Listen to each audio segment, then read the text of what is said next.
constituyente. Dijo, tengo broncas con la flagrancia.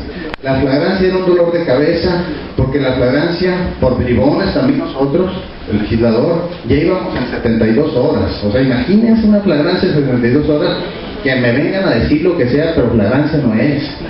Porque flagrancia técnicamente es atrapar a la persona en el momento de la comisión del delito, y luego hay flagrancia, la persecución de la prueba, y la flagrancia, cuasiflagrancia, etcétera. Flagrancia de la persecución y de la prueba directa. Entonces se acota la flagrancia y se dice, oye, ya no nos vamos a enredar. Vamos a definir la flagrancia como la detención al momento de la comisión del delito o inmediatamente después. Les voy a platicar adelante que en el proyecto de reformas al nuevo Código de Procedimientos Penales de Jalisco, otra vez el legislador aferrado dice, bueno, voy a entender por inmediato que va a ser dentro de las 24 horas siguientes. O sea, aferrado de ponerle un término para poder tener más elementos de detención en flagrancia. Eso va a ser inconstitucional, obviamente, si pasa así. Pero ¿a dónde voy? También tiene un problema con la delincuencia organizada, y si ya no me voy a enredar, y voy a definir la delincuencia organizada. O sea, está pensando con lógica. Sí, Sergio García Ramírez dice, la Constitución no es un lugar para definir cuestiones procesales y cuestiones de leyes secundarias, porque si no haríamos un código gigante. Pero sí hay que definir lo que la experiencia nos ha demostrado que tenemos que definir, y con total acierto dice, ya me tiene hasta el gorro el tema de la flagrancia, ya basta, ahí estuvo, pongo el concepto. Pero también ya me tiene harto el tema de la delincuencia organizada, y puso su concepto. Pero ¿qué pasó con el hecho delictivo? Le faltó ese detallito nomás. O sea, hubiera puesto también el concepto en cuestión y hubiéramos tenido uniformidad de criterios en todo México, todo en aras del combate a la delincuencia y obviamente la seguridad pública y de justicia al imputado.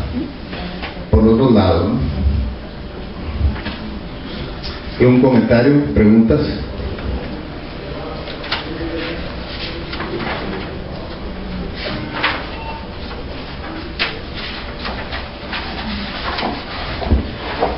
El proceso acusatorio, sí, brevemente, y ahorita volvemos con él para el efecto de irlo entendiendo.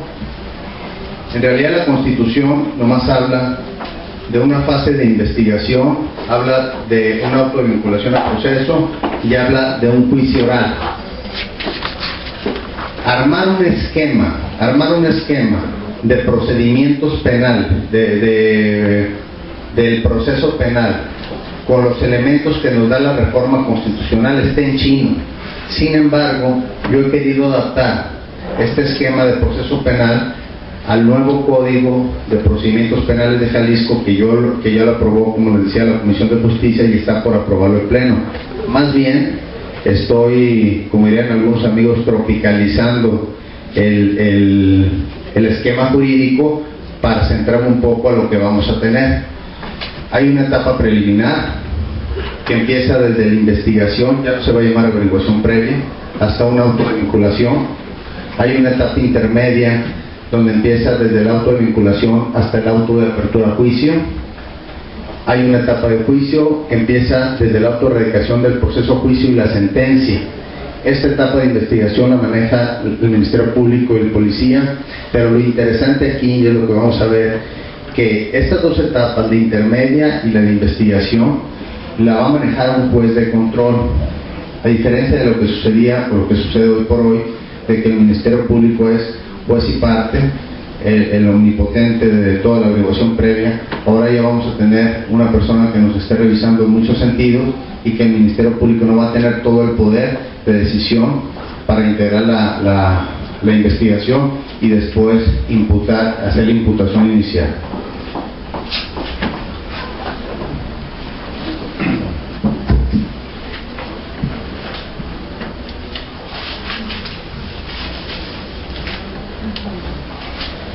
La prisión preventiva es uno de los temas más importantes de la reforma.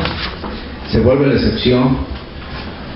Cuando se cambió el tema de las fórmulas de la libertad provisional bajo caución, que fue, creo que en el 93, antes tenía la fórmula del término medio aritmético entre la pena mínima y la máxima, para el efecto de que cuando nos dieran la mitad, saber si estábamos en presencia del beneficio de la libertad provisional o precaución.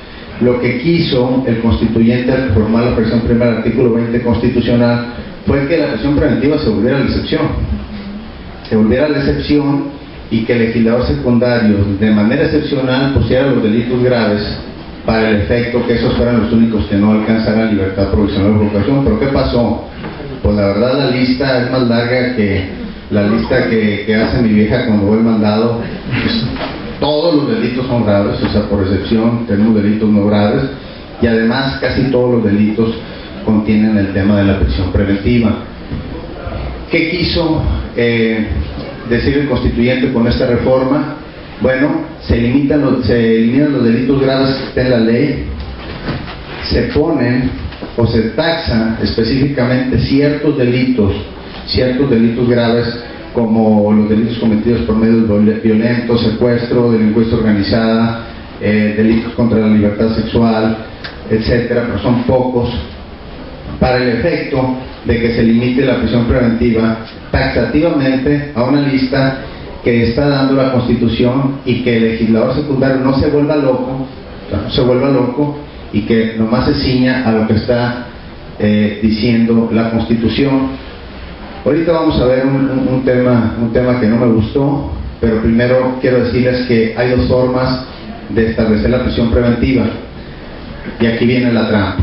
Primero voy a hablar del tema oficioso, es decir, el juez no le tiene que decir a nadie cuándo como medida cautelar va a aplicar la prisión preventiva, sino va a verificar si se está en esos supuestos de delitos taxativamente planteados en la Constitución. Va a decir: tú estás en prisión preventiva y no tienes derecho a fianza. Okay. La otra es por petición del Ministerio Público, cuando el Ministerio Público puede pedir, al margen de los supuestos delitos graves que la propia Constitución establece, para garantizar la comparecencia del inculpado, para proteger a la víctima, a los testigos, etcétera. Y cuando otras medidas, cuando otras medidas cautelares no sean eficientes para lograr estos supuestos que la propia Constitución establece. ¿Cuál es la trampa? La trampa que yo veo es muy delicada, porque la prisión preventiva que se quiere plantear como excepción se puede volver la regla general, al establecer que la fórmula de que cuando otras medidas no sean eficientes para garantizar la comparecencia del imputado, proteger a la víctima, entre otras cosas, pues quiere decir que el juez, a su criterio, discrecional y subjetivamente, va a decir: aquí no tengo otros medios de medidas precautorias para hacerte comparecer, por tanto te aplico la prisión preventiva. O sea, no sé si estamos peor, porque antes teníamos una lista gigante de delitos graves que imponían la prisión preventiva, pero ahora con esta fórmula es abierta.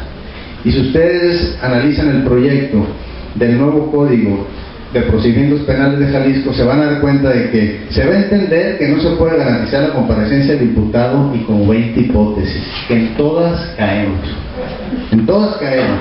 para proteger a la víctima. Se va a proteger a la víctima cuando se sienta nerviosa, cuando lo que ustedes quieran. Quiere decir que vamos a caer siempre aquí, y quiere decir que el tema taxativo de los delitos graves en la Constitución va a pasar a segundo término, y esta segunda facultad de poder imponer la prisión preventiva cuando otras medidas cautelares no sean suficientes para estas hipótesis, se va a convertir en la regla general. O sea, el juez